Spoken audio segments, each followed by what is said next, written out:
Last fall I bumped into a couple of guys who were working on an adventure motorcycle loop in eastern Ontario. Over the winter they published their results, a 370-kilometre long mix of back roads, trails and paved roads, exploring some of the most delightful and entertaining terrain this part of the country has to offer. It was early spring. I needed to get out for a couple of days.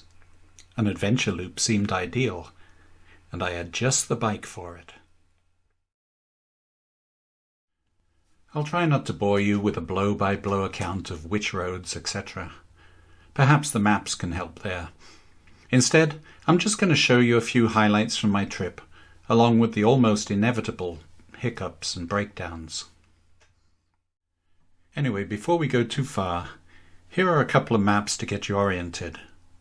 Basically, the area lies between Toronto and Ottawa, just southeast of Algonquin Park, in an area called the Madawaska Highlands.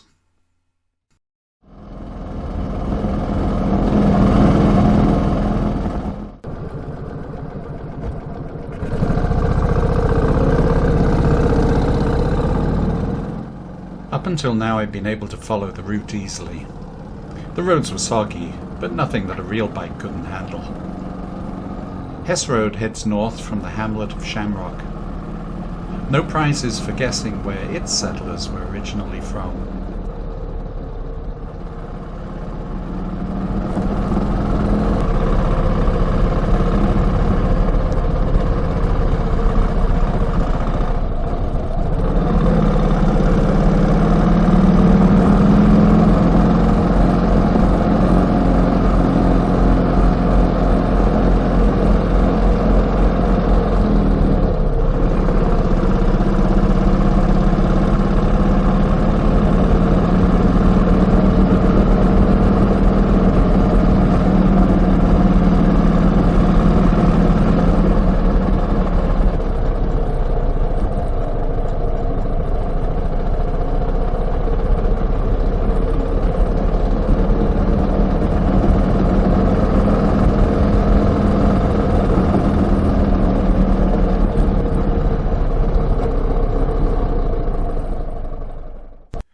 I'm very fond of these 19th century log farmhouses. They're made from the land, and they just fit. And the rougher log barns across the road are still working for these cattle.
Oh well, it looks as though I'm going no further on Hess Road. The other little road there leads to a farm.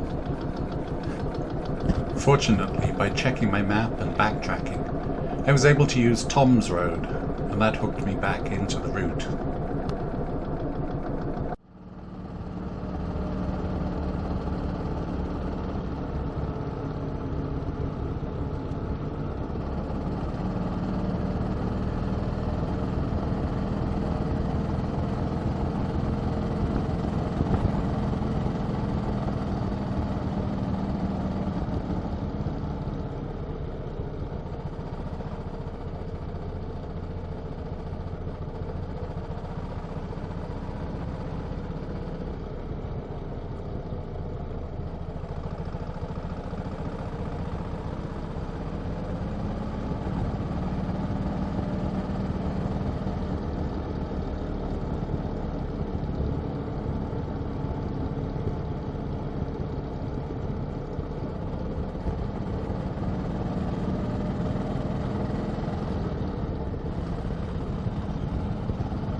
Eventually, after rejoining the route, then quite a few highway miles, I arrived at the 4th Rapids, or the 4th Chute, on the Bon Cher River.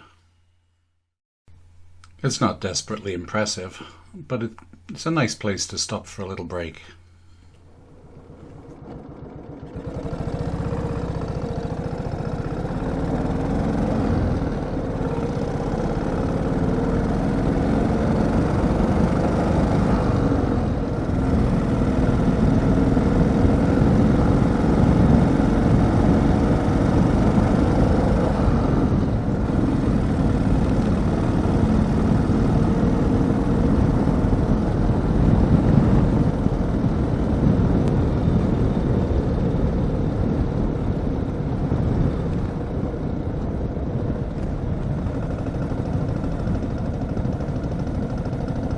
Leaving Eganville, I was pleasantly surprised by how soon the road reverted to gravel.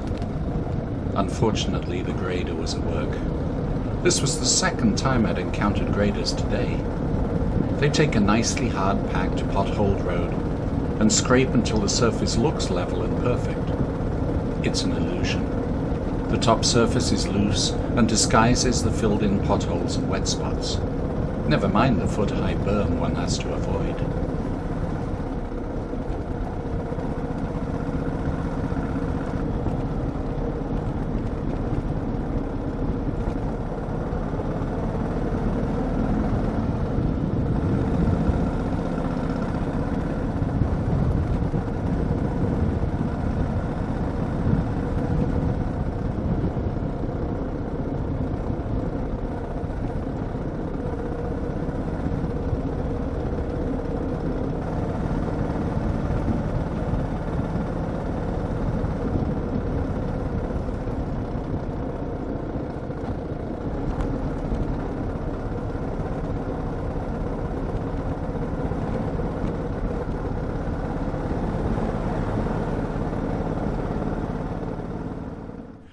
Lunch in Killaloe. Up until now the Panther had been running perfectly, but somewhere between Killaloe and Wilno I started to have the weirdest sensation that something wasn't quite right. It wasn't a sound or any change in performance. Call it a sixth sense if you like. Thinking I knew better than generations of Panther engineers at Fellon and Moore, I'd decided to add an extra crankcase breather to the timing gear side, hoping that it would eliminate the inevitable oil leaks that plague most British bikes. Unfortunately, by this point, it had sucked out much of the engine oil and deposited it into the side toolbox where I'd vented the pipe into an old Goozy breather valve. And of course, some of it had ended up on the rear tyre. No problem. I sealed up the breather and headed into Barry's Bay to a motel where I could check things out properly. When you actually ride old bikes, other than just polishing and looking at them, you learn to go with the flow. With the excitement of the oil issue, I'd missed out on the long loop north into the Pow Lake area, but once again my spidey senses were working overtime. According to the route description, this section includes some proper trails which I fully expected to be plugged with snow. Nevertheless, I set out in the morning, heading up the Pow Lake Road, noticing a slight misfire as I rode. After scratching my head for a while, I decided it must be a fuel issue. Pulled the float bowl off the carb, blew out the jet, checked the float bowl, and screwed it back together. It didn't give me any more trouble all the way home. Oh yeah, and without the extra breather, the engine ran perfectly and didn't even leak.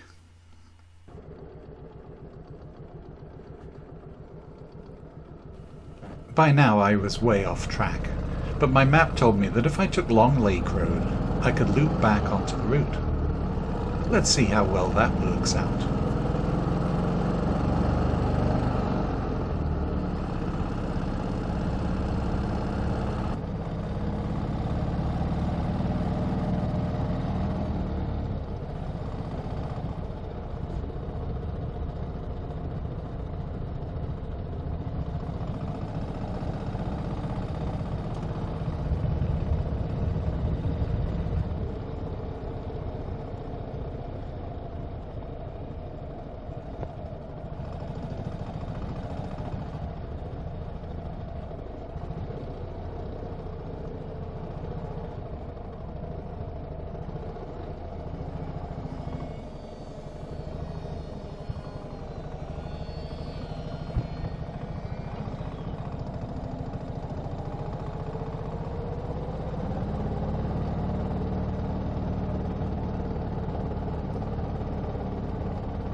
At risk of this video going on too long, I'm going to cut the story short.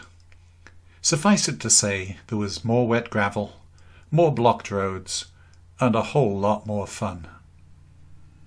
Beautiful country, great riding, fabulous bike. Life is good.